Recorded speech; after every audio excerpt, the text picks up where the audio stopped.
자, 우리는 이때의 구원의 책 이사야서에서 하나님의 말씀을 듣고 있습니다. 이사야, 그는 예수님보다 700여 년 전에 탄생했습니다. 요아스 왕의 손자 아모스의 아들로 탄생했습니다. 귀족 출신이죠.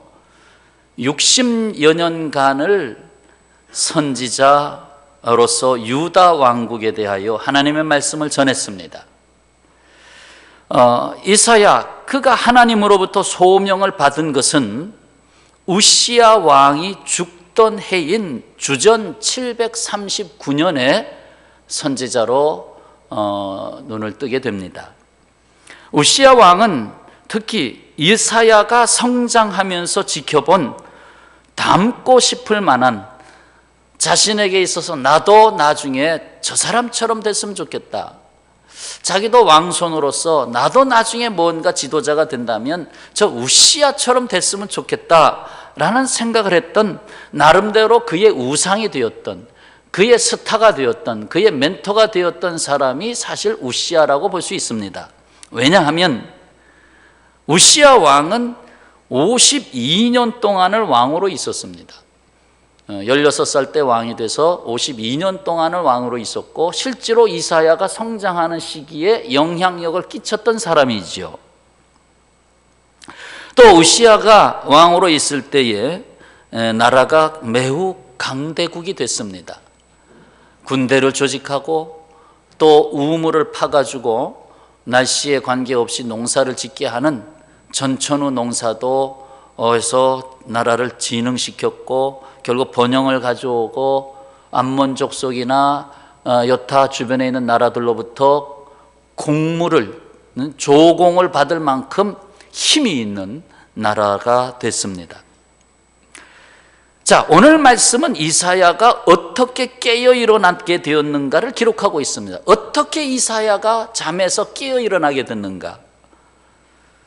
오늘 혹시라도 나의 인생을 좀 깨워주십시오 하는 소망이 있다면 오늘 말씀을 잘 들으셔야 합니다. 자, 먼저 이사야, 그는 자기 안에 있던 우상이 깨졌습니다. 내 안에 있던 우상이 깨졌다는 거예요.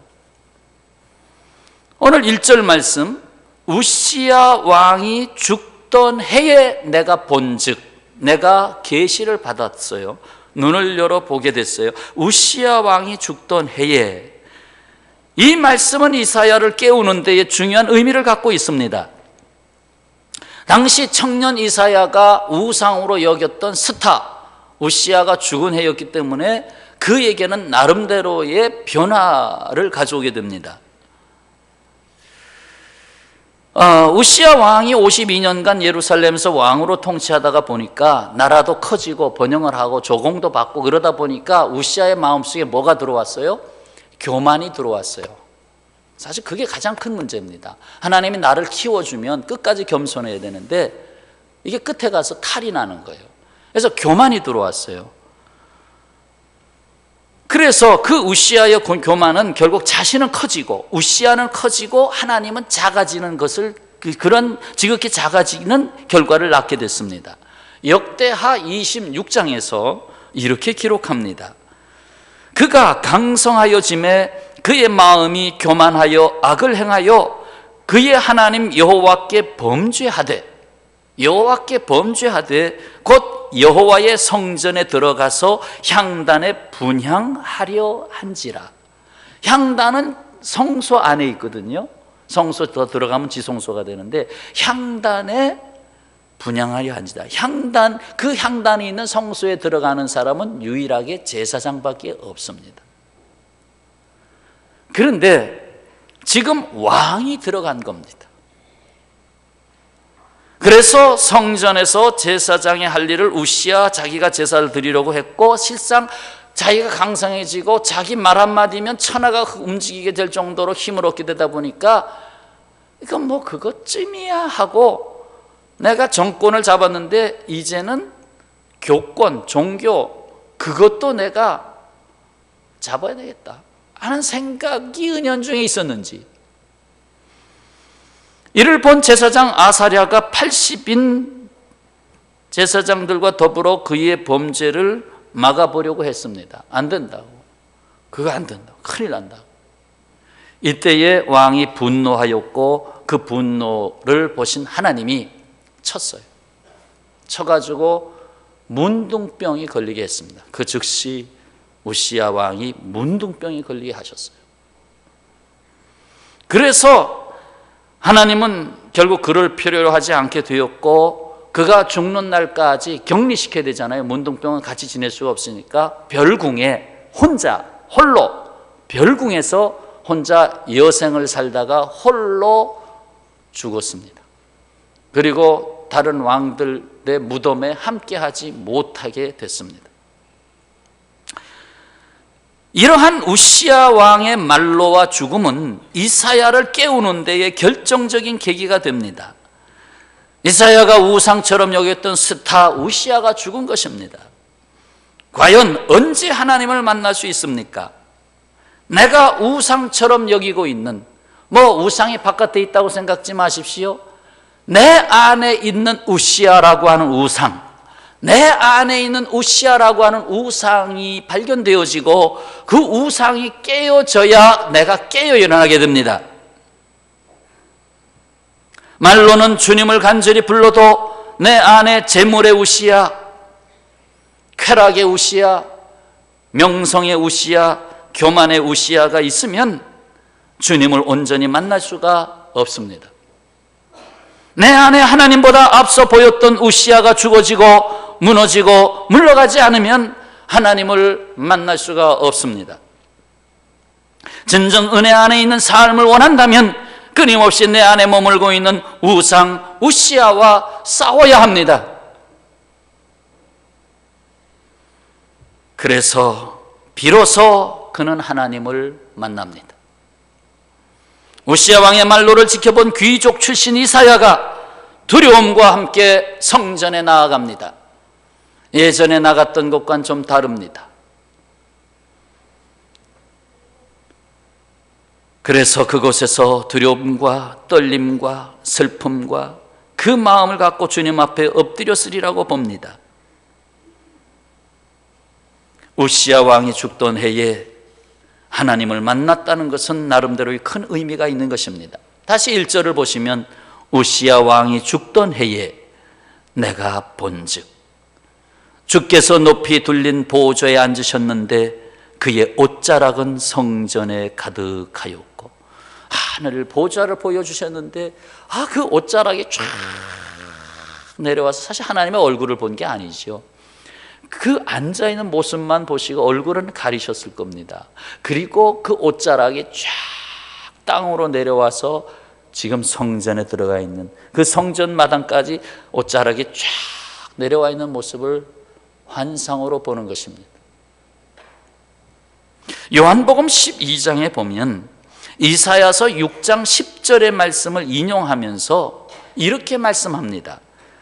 12장 요한복음 12장 39절부터 보면 그들이 능히 믿지 못한 것은 이 때문이 곧 이사야가 다시 일렀으되 그들의 눈은 멀게 하시고 그들의 마음은 완고하게 하셨으니 이는 그들로 하여금 눈으로 보고 마음으로 깨닫고 돌이켜 내게 고침을 받지 못하게 하려 함이라 하였음이더라.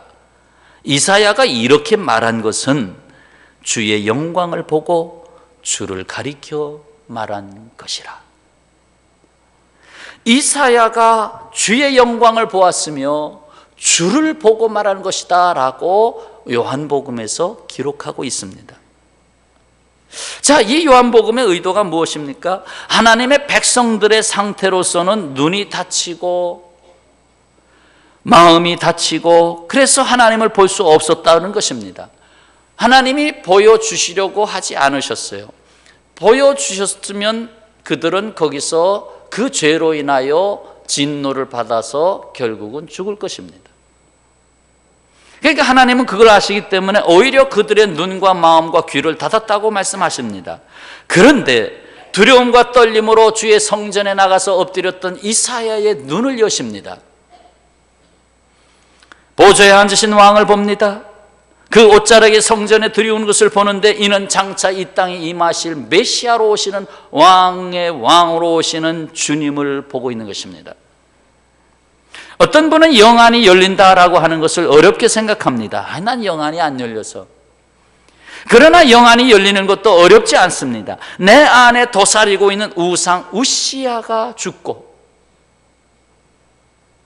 주님 앞에 엎드려 내 자신을 비우면 주님이 마음과 귀와 눈을 열어주시는 것입니다. 오늘 이 시간에도 주님이 여러분의 마음을 두드리시고 열기를 원하십니다. 여러분의 귀를 열기를 원하십니다. 입을 열기를 원하십니다.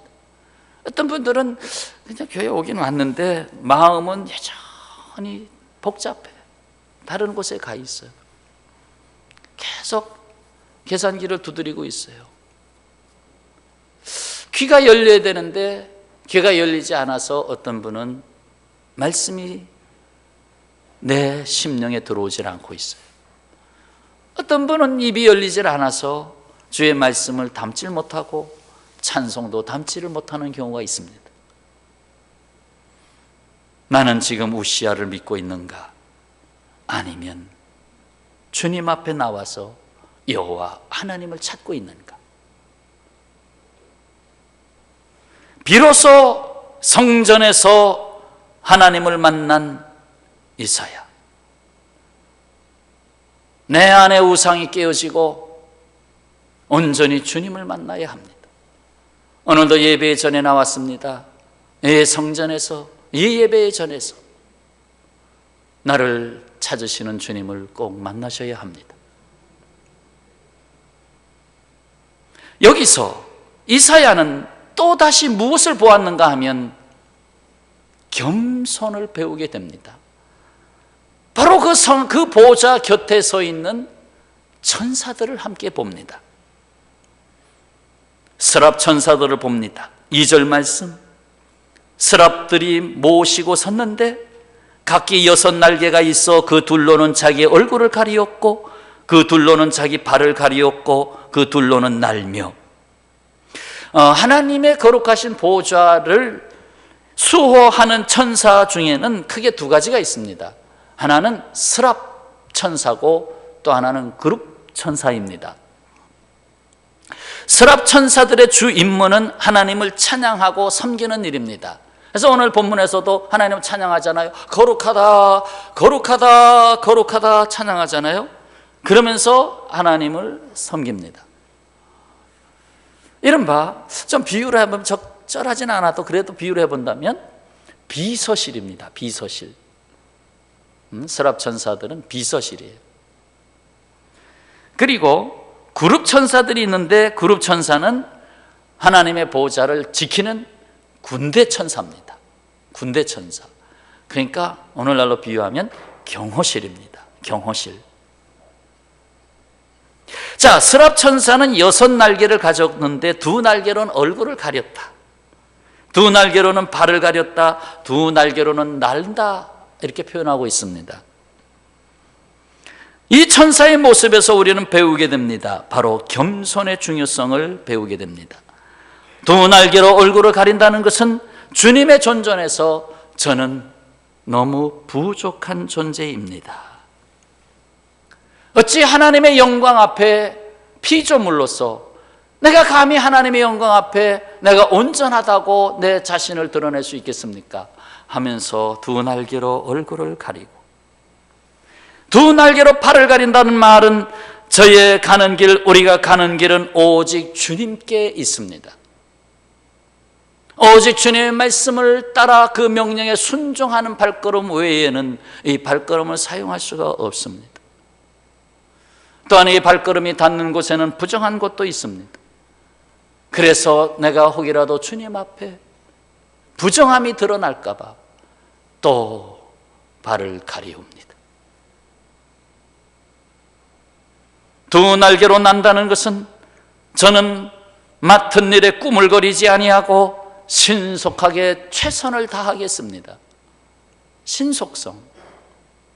주님이 명령하시면 내 생각으로 이리 재고 저리 재고 하는 것이 아니라 신속하게 예 알겠습니다 하고 충성하는 모습을 보여줍니다.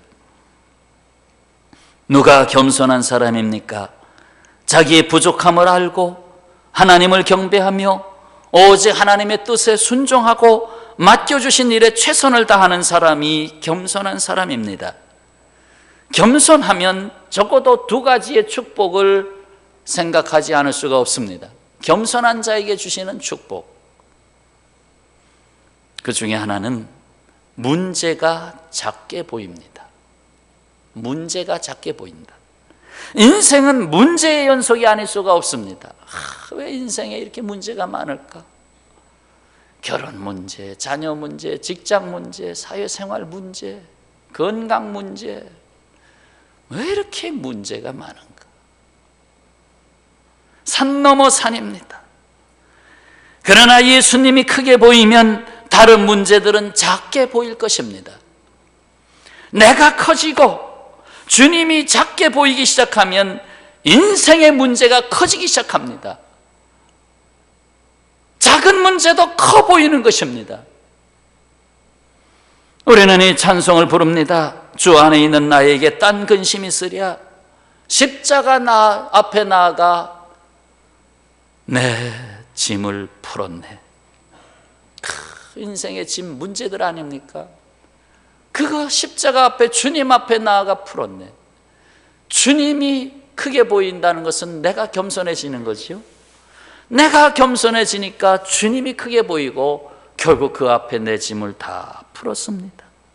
그 두려움이 변하여 내 기도 되었고 전날의 한숨 변하여 내 노래 되었네 하였습니다. 자, 겸손하면 두 번째로 하나님의 은혜가 크게 보입니다. 겸손한 사람에게는 그 어느 것 하나 하나님의 은혜가 아닌 것이 없습니다. 하다못해 길을 가다가 미끄러져 넘어져서 다리가 부러져도 그것도 은혜로 생각합니다. 내가 주님 안에 있으면 모든 것을 은혜로 생각합니다. 오늘도 일부 예배 때 참 뜨거운 예배를 드렸어요. 왜? 일부 예배 때 환자들이 많이 왔기 때문에. 환자들이 많으면요 말씀이 간절해집니다. 그 중에 중환자들, 병원에서 잠시 나온 환자들, 암으로 고생하는 환자들, 말기암 환자들, 그 중에서는 한 번도 교회에 몇 년 동안 나오지 못했던 분도 오늘 처음으로 나오셨어요.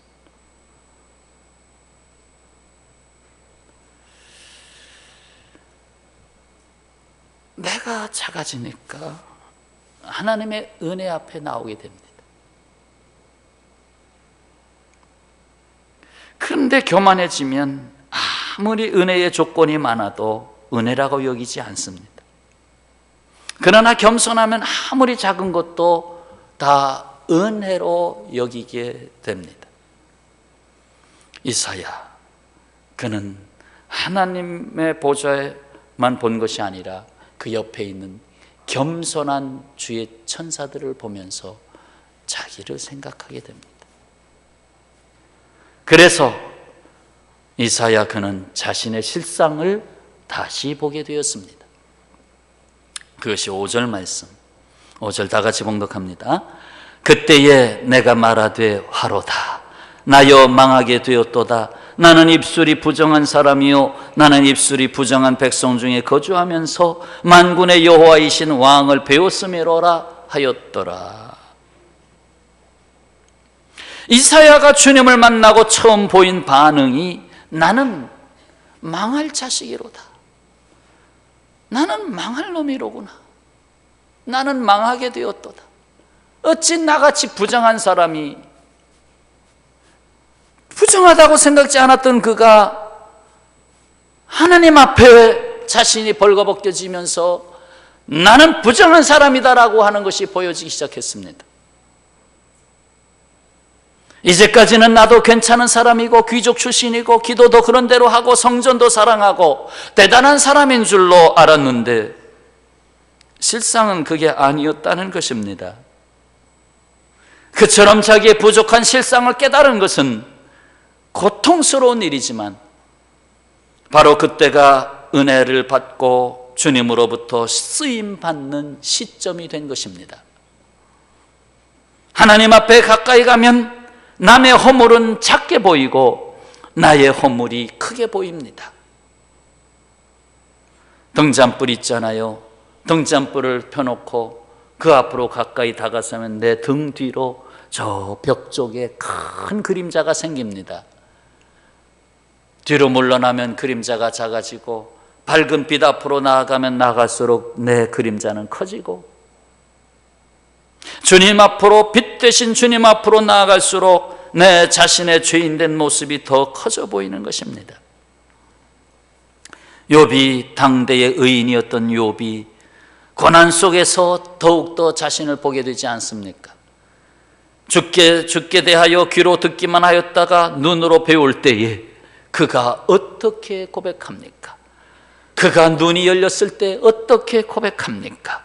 욥기 42장 6절, 그러므로 내가, 개정판에서 조금 바뀌어서 표현됐어요. 그러므로 내가 스스로 거두어 드리고, 다 이렇게 내가 해놓은 것이 많았지만 주여 아니올시다. 어찌 주님 앞에 이걸 자랑할 수 있겠습니까? 결국 다 거두어 드리고, 다 거두어 드리고, 내가 행한 일들 다 거두어 드리고 티끌과 제 가운데에서 회개하나이다. 회개하나이다. 당대의 최고의 의인이었던 욥이 회개하나이다 하고 고백했어요.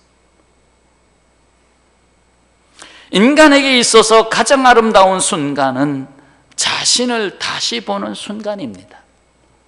내 자신을 다시 보는 순간, 자기 발견이지요.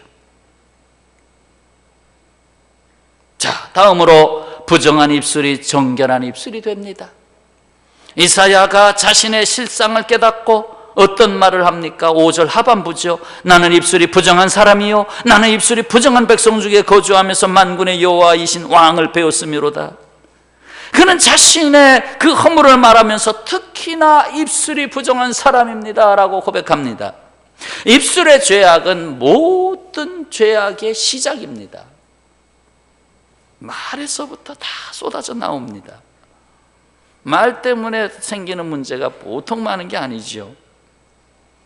이제 자신이 입술이 부정한 죄인임을 고백한 이사야에게 천사가 와서 또 없습니다. 중요한 사실입니다. 내가 고백하는 죄를 하나님이 거두십니다. 내가 고백하는 죄를 하나님이 치유하십니다.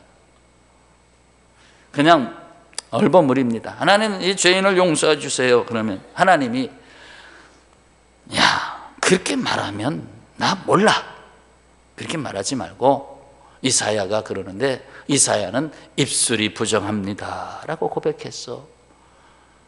너도 구체적으로 나한테 고백해봐. 내가 주님 앞에 깨달은 죄를 고백할 때 그 죄를 치유하십니다. 하나님 나는 의심하는 죄가 있습니다. 그래, 내가 너에게 그 의심병을 거두어 주겠다. 나는 자꾸 그냥 마누라가 어디 나갔다만 들어오면 의심합니다. 그래서 마누라를 못 살게 합니다. 전화도 하루에 100번을 합니다. 고백하고 주여 내가 이 죄를 짓고 있습니다. 그래, 그거 치유하자. 내가 고백하는 죄를 주님은 다루신다는 것입니다. 입술의 부정함을 고백한 이사야에게 하나님 그 입술의 죄악을 거두십니다. 그리고는 놀랍게 그 입술을 사용하는 예언자로 세우십니다. 나의 약점이었던 그것을 도리어 하나님은 은혜를 담는 부분으로 사용하신다는 것입니다. 주님 나는 내 다리 때문에 문제가 됐습니다. 그래 너는 그 다리로 인하여 복이 되리라. 주님 나는 눈을 못 보는 사람이 됐습니다. 그래 너는 내 그 눈의 장애로 인하여 내가 너를 쓰리라. 스랍천사가 번제단에서 가져온 뜨거운 불덩이를 이사야의 입에 갖다가 대면서 내 죄가 제하여졌다, 내 죄가 사하여졌다라고 선언합니다. 제단은 어떤 겁니까? 거기에는 소, 양, 염소며 가져오면 그 각을 떠가지고 피를 쏟고 그 위에다가 가죽은 다 벗겨내고 올려놓고 불태워 하나님 앞에 드립니다. 다시 말해서 제단은 희생이 있는 곳입니다. 나를 대신해서 희생이 있는 곳, 내가 살려고 짐승이 대신 죽는 자리입니다. 이 제단은 대속의 주로 나를 대신하여 속죄하시는 주로 오시는 예수 그리스도 사역의 중심을 상징합니다. 구약의 모든 것은 오실 메시아 예수 그리스도의 상징이잖아요. 그래서 그 제단은 바로 예수님의 중심, 십자가 사역의 중심이 있는 바로 그것이 제단입니다. 이 제단 불은 대속하신 주님의 뜨거운 아가페 사랑의 불입니다. 자신을 불태우지 아니하면 받을 수 없는 것이 바로 이 불인 것입니다. 아가페의 사랑, 아가페의 사랑을 우리가 받으면서 열심히 일어나는 것입니다. 나아가 이 불은 성령의 불입니다. 초대교회에 내렸던 성령의 불은 다른 나라 말을 하는 방언의 역사가 일어나게 했습니다. 어찌하여 저들이 러시아 말도 하고 인도 말도 하고 애굽의 말도 하고 로마 말도 하고 어떻게 저들이 다른 나라 말을 저렇게 배우지도 않은 말을 할 수가 있겠는가? 결국 이 불의 역사는 다른 사람을 위해서 말이 시작된다는 선언이었습니다. 그동안 내가 내 입술이 부정한 것은 이기주의로 사용했다. 내 자신을 위해서 사용하는 말이었기 때문에 내 말의 효력을 잃었다. 그러나 초대교회에 불이 떨어지면서 말이 변화가 일어나는데 이제는 내가 말을 할 때마다 죽은 자도 일어날 것이고 내가 말을 할 때마다 사랑의 말이 돼서 사랑받는 자들이 일어날 것이고 내가 말을 할 때마다 용서를 받게 될 것이고 내 말로 인하여 생명을 잃은 자들이 복음을 받아서 구원함을 받을 것이다. 그게 초대교회의 방언의 역사입니다. 진짜 방언은 그 방언입니다. 다른 사람을 위하여 사용되는 방언이 진짜 방언입니다. 물론 다른 방언도 있습니다만 초대교회에 임한 방언은 그 방언이었어요. 그 마가의 다락방에 임한 방언은 다른 나라 말을 하는 방언이었어요. 그래서 온 세계를 구원하겠다는 하나님의 뜻이었어요. 그 불이 이사야의 입술에 떨어지면서 이사야를 통해서 구원의 역사를 선포하시는 것입니다.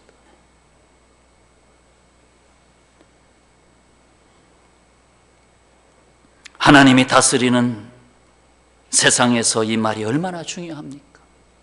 아시잖아요. 이 세상 하나님이 말씀으로 창조했다는 건 아시잖아요.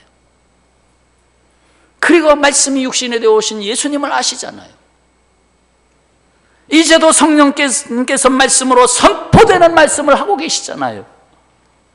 그래서 말씀이 떨어지면 영혼을 깨웁니다. 정결케 하십니다. 평안을 주십니다. 몸과 마음을 치유하십니다. 오늘도 말씀이 임하시는 여러분, 말씀이 여러분을 만져주시기를 축원합니다. 몹쓸 병도 그 말씀으로 녹아지고 물러가기를 원합니다.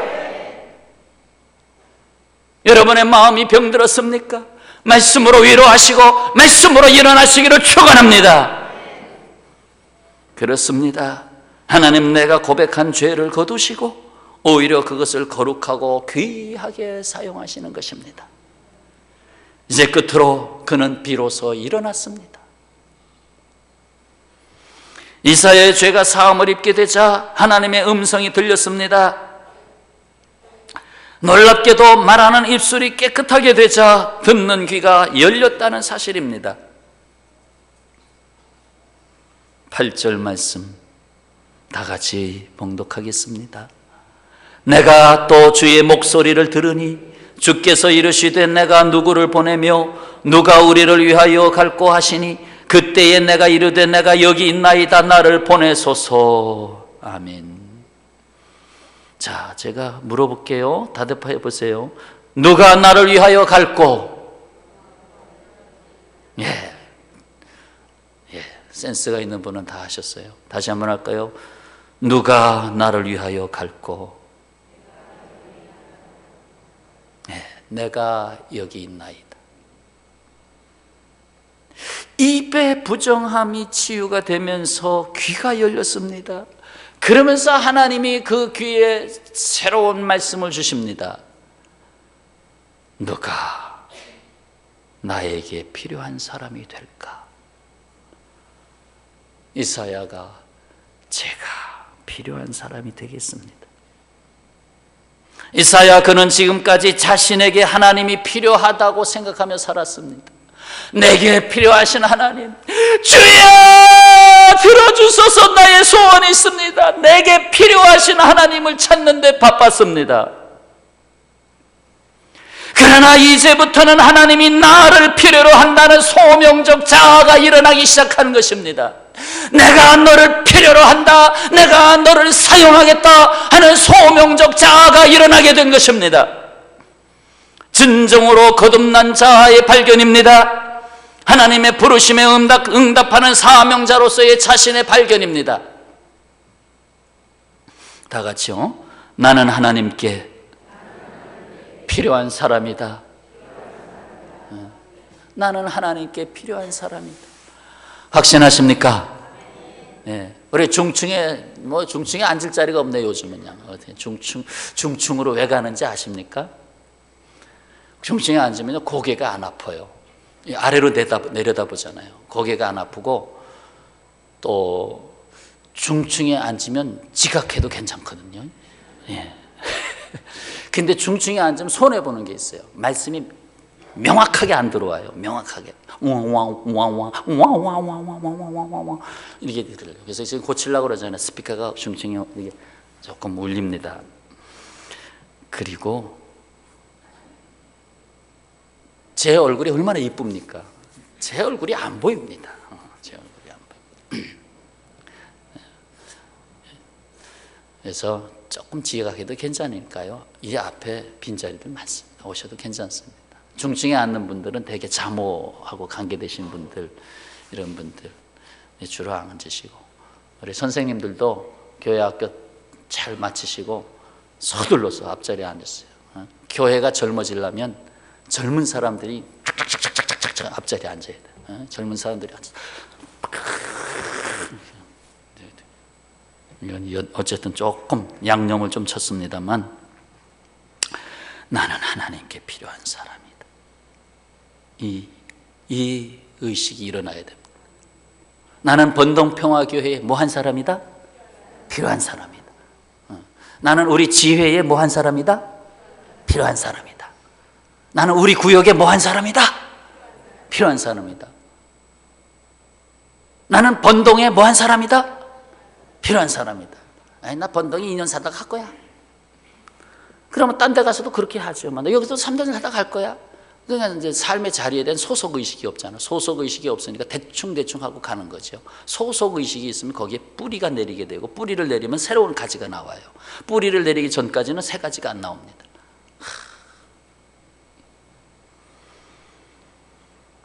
주님의 영이 임하기 전에는 항상 내가 필요한 것, 내 욕심을 채우는 것으로 향해 갔지만, 주님의 영이 임한 후에는 항상 주님께서 필요로 하는 것, 주님이 기뻐하시는 걸 생각하게 됩니다. 내 몸에 필요한 것이라면 물불을 가리지 않고 찾는 사람이 얼마나 많습니까? 내 몸에 필요한 것이라면 별의별 걸 다 찾습니다. 뭐 건강식품서부터 별의별 거 다 찾습니다. 이제는 그리스도의 몸인 교회와 하나님의 나라를 위하여 찾는 자 되시지 않으시겠습니까?